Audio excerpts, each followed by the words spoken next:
আমার আল্লাহ ডাক দিয়া বলেন খবরদার লা তাকুনাতু মির রাহমাতিল্লাহ,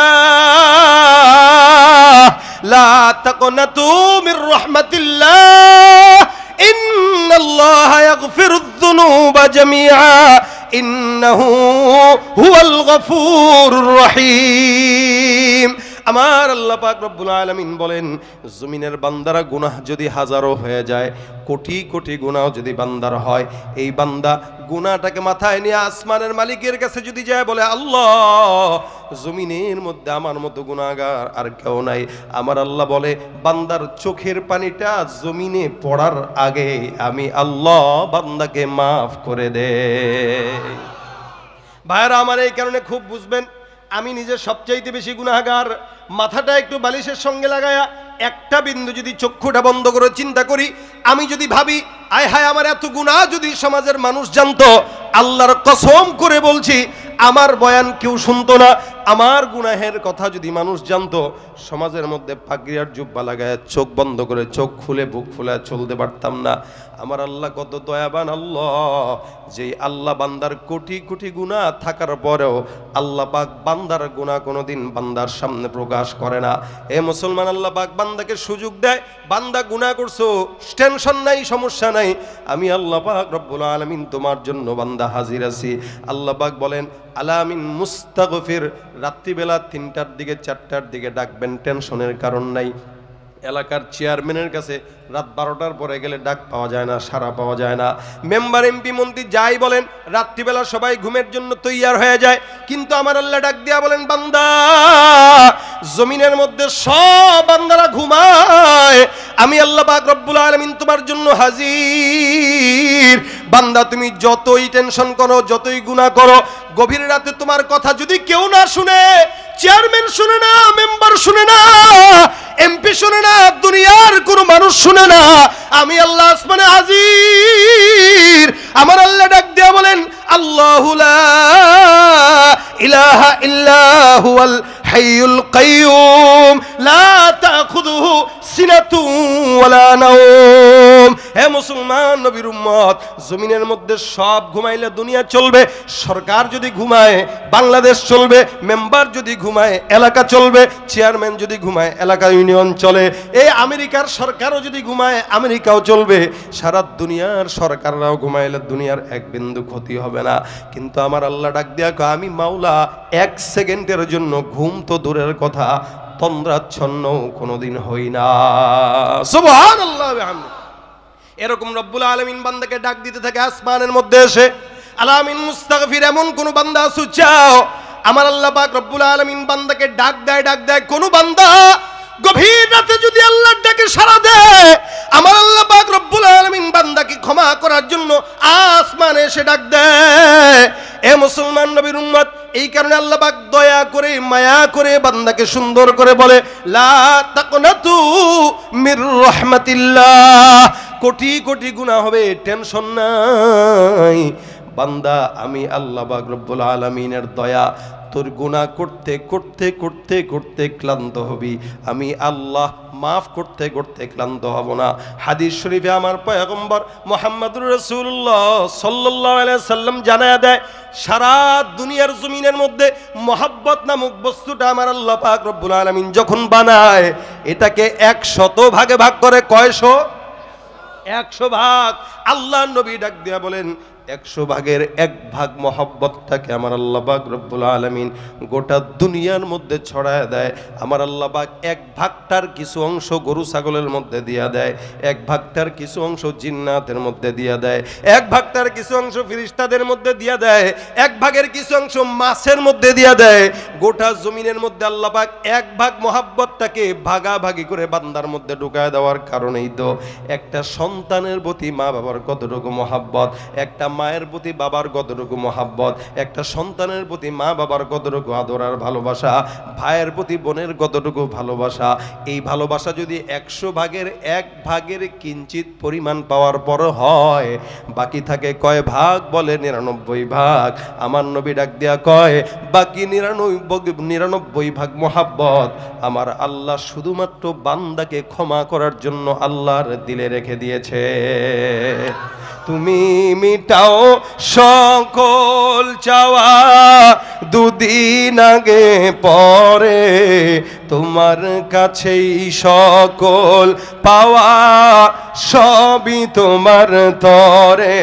তুমি মিটাও সকল চাওয়া, দুদিন আগে পরে তোমার কাছেই সকল পাওয়া, সবই তোমার তরে।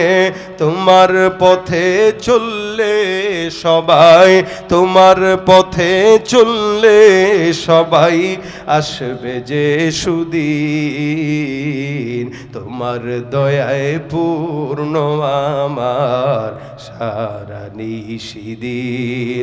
আল্লাহ তুমি দয়ার সাগর, আওয়াজ দিয়া আল্লাহ তুমি সাগর, রহমানুর রহিম, তোমার দয়ায় পূর্ণ আমার সারা নিশিদিন। দয়া কার?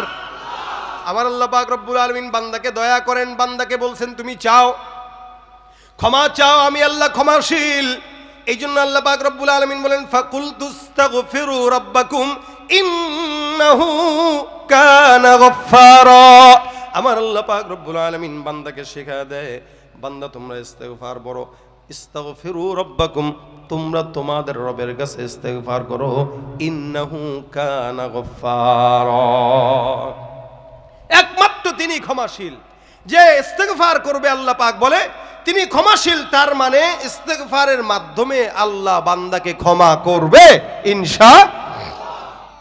ভাইরা আমার খুব বুঝবেন, আল্লাহ পাক রব্বুল আলামিন বান্দাকে ক্ষমা করে। হাসান বসরি রাহমাতুল্লাহ আলাইহি ইস্তিগফারটা এমন একটা আমল, নবী করিম সাল্লাল্লাহু আলাইহি সাল্লাম বলেন ইয়া আইয়ুহান নাস তুবু ইলাল্লাহ, হে মানুষ তওবা করো আল্লাহর কাছে।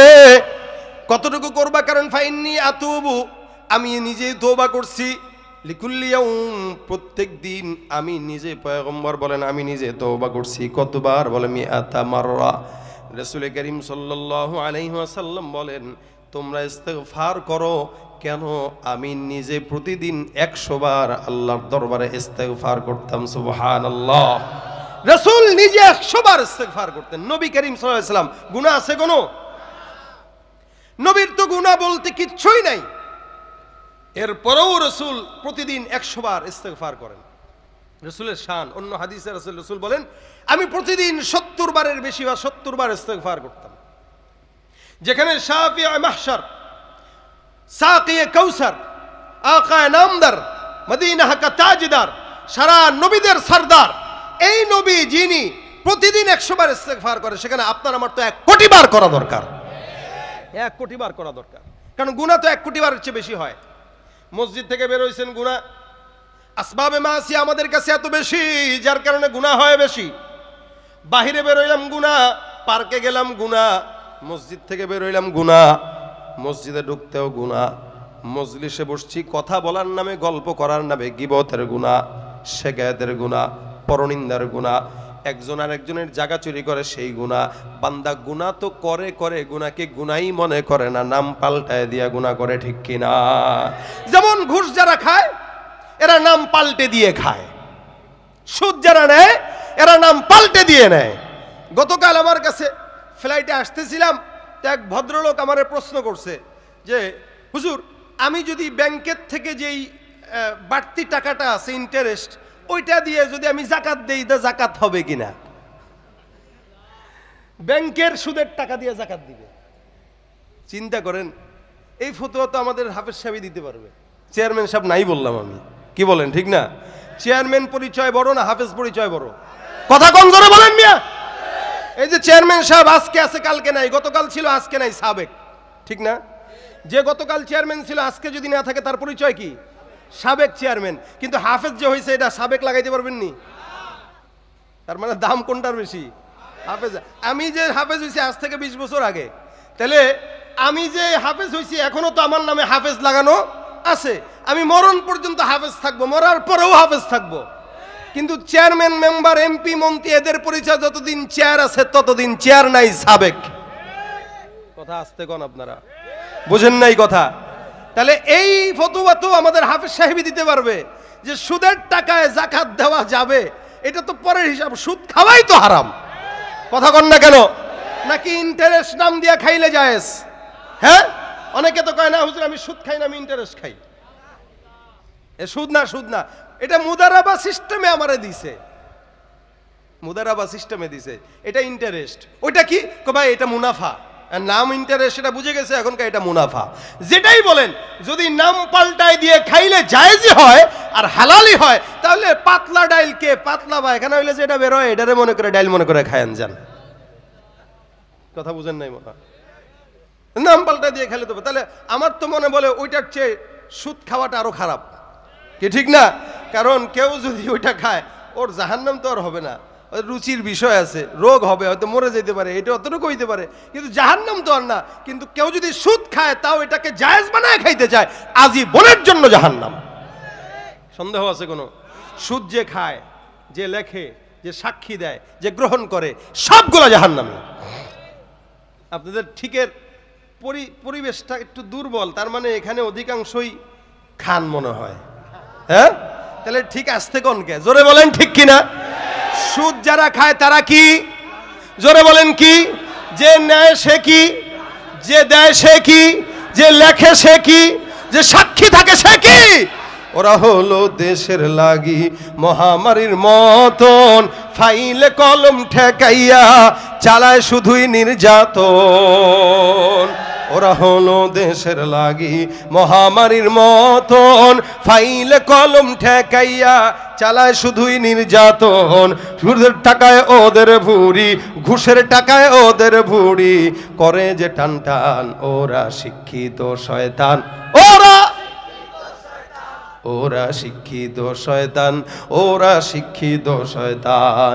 দুর্নীতির ওই আখড়ায় বসে, দুর্নীতির ওই আখড়ায় বসে জাহির করে জ্ঞান, কলম দিয়ে কামায় টাকা, ধরে সাধুর ভান। ওরা শিক্ষিত শয়তান, ওরা শিক্ষিত শয়তান, ওরা শিক্ষিত শয়তান, ওরা শিক্ষিত শয়তান। পীরগিরি আর মাজার পূজা চলছে দেশটা জুড়িয়া, শিরকি আর ভণ্ডামিতে দেশটা গেছে ভরিয়া। গাজার কলকি টান মারিয়া, গাজার কলকি টান মারিয়া দেখায় খাজার শান। ওরা শিক্ষিত শয়তান, ওরা শিক্ষিত শয়তান, ওরা শিক্ষিত শয়তান, ওরা শিক্ষিত শয়তান। আলেম নামেও কতক দেখো টাকার মোহে পড়িয়া, স্বার্থের পিছে দৌড়াইতেছে কোরআন হাদিস ছাড়িয়া। জিহাদ ছেড়ে কেউ বা ধরছে, জিহাদ ছেড়ে কেউ বা ধরছে দরবেশেরই ভান। ওরা ওরা শিক্ষিত শয়তান, ওরা শিক্ষিত শয়তান, ওরা শিক্ষিত শয়তান। ঠিক কিনা? আল্লাহর কাছে সবচেয়ে মনোনীত বলে ওয়াদা করেছেন এবং বান্দাকে জানিয়েছেন। নিশ্চয়ই আল্লাহ পাক বলেন ইন্নাদ দীন ইনদাল্লাহিল ইসলাম। আল্লাহর কাছে কোনো জিনিসের দাম নাই ধর্মের ক্ষেত্রে ইসলাম ছাড়া। কবরে গেলে এটা জিজ্ঞাসা করবে না তুমি কোন সরকারের গোলাম ছিলা, তুমি কোন দল করতা, এটা জিজ্ঞাসা করবে না, বরং এটাই জিজ্ঞাসা করবে তোমার রব। তখন ক্ষমতাসীন আওয়ামী লীগও বলবে আল্লাহ, বিএনপিও বলবে আল্লাহ, আমিও বলবো আল্লাহ, আপনিও বলবেন আল্লাহ, যে বড়লোক সেও বলবে আল্লাহ, যে গরিব সেও বলবে আল্লাহ। প্রত্যেকটা মানুষের একই হাল, প্রত্যেকটা মানুষের একই পরিচয়। এই চাইতে বড় কোনো পরিচয় মুসলমানের আর হতে পারে না। এই জন্য বান্দা হিসেবে মুসলমান আমরা জাতি হিসেবে সৃষ্ট, লেকিন বান্দা যেহেতু আমরা, প্রত্যেকটা বান্দা এখানে যত মানুষ আছেন আমি সহ, কারণ আমি আরো বেশি বলবো, প্রত্যেকটা মানুষ গুনাহগার। আমি সবার চাইতে বেশি গুনাহগার। প্রত্যেকটা মানুষ গুনাহগার, এমন কোনো মানুষ নাই যার গুনাহ নাই। যত বড় পীর হোক, যত বড় বুজুর্গ হোক, গুনাহ আছে কিনা? চেয়ারম্যান সাহেবের আছে কিনা? আমার আছে কিনা? আইবি সাহেব আসবে তার আছে কিনা? হ্যাঁ, কাদের নাই? যাদের নাই আল্লাহ পাক তাদের ব্যাপারে বলেছেন নবীরা নিষ্পাপ। কোন নবী রাসূল নাই যারা গুনাহগার, সবাই নিষ্পাপ। আল্লাহ তাদেরকে নিষ্পাপ বানিয়েছেন, নিষ্পাপ ঘোষণা দিয়েছেন। এমনকি নবী রাসূলদের নিষ্পাপের ক্ষেত্রে যদি কারো বিন্দু সন্দেহ থাকে তার ঈমান থাকবে না। নবীদের পরে কারা বলেন? সাহাবা আজমাইন, যাদের ব্যাপারে আল্লাহ স্পষ্ট কোরআনে বলেছেন রাদিয়াল্লাহু আনহুম ওয়া রাদু আন। আলহামদুলিল্লাহ, মঞ্চগুলোতে যদি সভাপতি হাফেজ হয় বা এরকম হয়, তাহলে এই মঞ্চগুলোতে কথা বলা আরামদায়ক। আগামীকালও একজন বক্তা থাকবে যে চেয়ারম্যান, কি বলেন ঠিক না? তাহলে এরকম যদি সব জায়গায় হাফেজে কোরআনরা আলেমরা চেয়ারম্যান হয়, এই সমাজ থেকে চোরের বাচ্চাগুলো এমনি দূর হয়ে যাবে। এজন্য ইনাদের বেশি দরকার। তা আজকে যে আমি পাওয়ারটা নিয়ে কথা বলতেছি না, এটা হলো সভাপতি পাশে চেয়ারম্যান, সে হাফেজ। এটা যদি একটা স্টেজে যদি একজন বুজমান হাফেজ দিন দরদি লোক থাকে, তাহলে আলোচকের কথা বলতে সুবিধা হয়। আর যদি সন্ত্রাস থাকে, তাহলে চিন্তা করা লাগে যে এটার সামনে এটা বলবো কিনা, না হয় আবার পরিস্থিতি কোন দিকে নিয়ে যায়। যদিও আমরা যা বলি সব কোরআন হাদিসের আলোকেই বলার চেষ্টা করি, তবে এমন কোনো কথা বলবো না যেটার দ্বারা এলাকার ভিতরে মারামারি হবে, ইনশাআল্লাহ। এতটুকু বিশ্বাস রাখতে পারেন আপনারা। তো আমি যেটা বলছিলাম, রাদিয়াল্লাহু আনহুম ওয়া রাদু আন, কোরআনে আল্লাহ পাক সাহাবা আজমাইনদেরকে স্পষ্ট এরা যে নিষ্পাপ এটা বলেছেন। যদিও আমার দেশে কিছু ইমানদারেরা আছে যারা সাহাবারা সত্যের মাপকাঠি এটা মানতে চায় না, এটা বিশ্বাস করে না, মেয়ারে হক নিয়েও প্রশ্ন তুলে। অথচ আল্লাহ পাক স্পষ্ট কোরআনে বলেছেন তারাও খুশি, আমিও খুশি, কোনো সন্দেহ। তার মানে নবীরাও জান্নাতি, সাহাবা আজমাইনরাও জান্নাতি। আসেন এরপরে কারা? এরপরে তাবেঈরা, যারা নবীর সাহাবীদেরকে নিজ চোখে দেখেছেন, এরাও জান্নাতি। রাসূল বলেন যারা আমাকে দেখেছে অথবা আমাকে দেখেছে, এদেরকে দেখেছে, এরা সব জান্নাতি। সুবহানাল্লাহ। এই ক্ষেত্রে ইমাম আযম আবু হানিফা স্বয়ং তাবেঈ, উনিও জান্নাতি। কথা কয় না? উনিও কি? ইমাম আযম আবু হানিফা কি? জান্নাতি। এরকম যত তাবেঈ আছে আল্লাহর রহমতে ইনশাআল্লাহ আল্লাহ তাদেরকে জান্নাত দিবে, কারণ তারা রাসূলের সাহাবীদেরকে নিজ চোখে দেখেছেন। এটা তাদের বরকত, এটা নিসবত। এরপরে কারা? এরপরে যারা, এরা সব গুনাহগার। কিন্তু হ্যাঁ, কথা আছে, যেই ব্যক্তি রাসূলের জামানার যত নিকটে সে তত জান্নাতি। সুবহানাল্লাহ কয় না এরা? যেমন তাবেঈদেরকে যারা দেখেছে তাদেরকে তাবেঈ তাবেঈ বলে। তাহলে হিসাবে এ রাসূলের নিকটবর্তী বেশি না আমি বেশি? সে বেশি। তাহলে সে জান্নাতি আগে না আমি আগে? সে আগে। কেন? সে রাসূলের নিকটবর্তী বেশি। চেয়ারম্যান সাহেবের নিকটবর্তী যে সে সুবিধা পায় বেশি, একদম আর পাশের এলাকায় বা একদম বিরোধিতা করছে যে ও সুবিধা পাইলেও কম পায়, পাইলেও কম পায়। ঠিক রাসূলের নিকটবর্তী যে যত বেশি, সে রাসূলের থেকে তত সুবিধা পাবে বেশি, আর যে যত দূরবর্তী সে সুবিধা পাবে কম। এই কারণে আমরা 1400 বছর পার হয়ে গেল, আমরা বেশি সুবিধা পাবো বলে মনে হয় না, কারণ অনেক দূরে।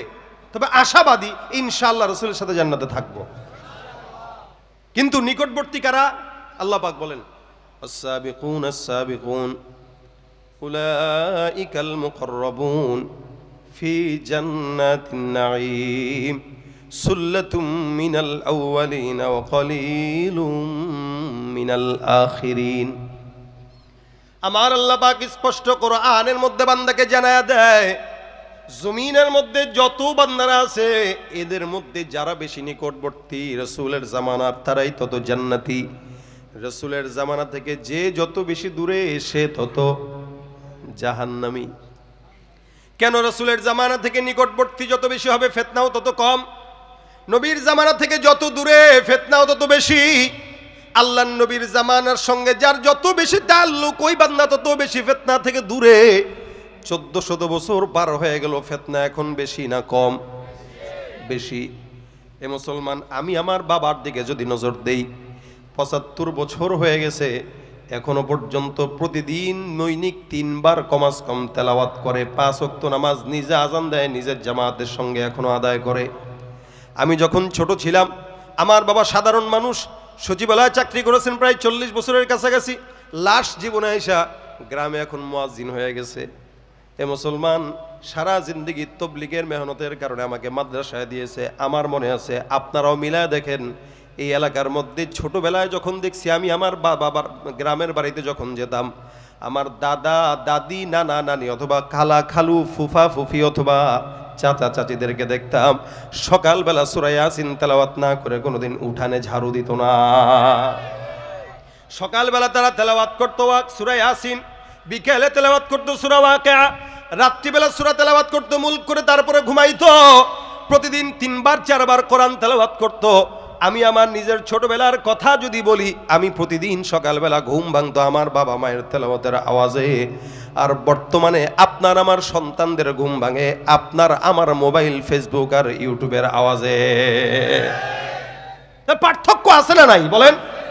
আমি আমার চোখের ঘুম ভাঙতো আমার বাবার তেলাওয়াতের আওয়াজে, আমার সন্তানের ঘুম ভাঙে মোবাইলের রিংটংয়ের আওয়াজ। কেন?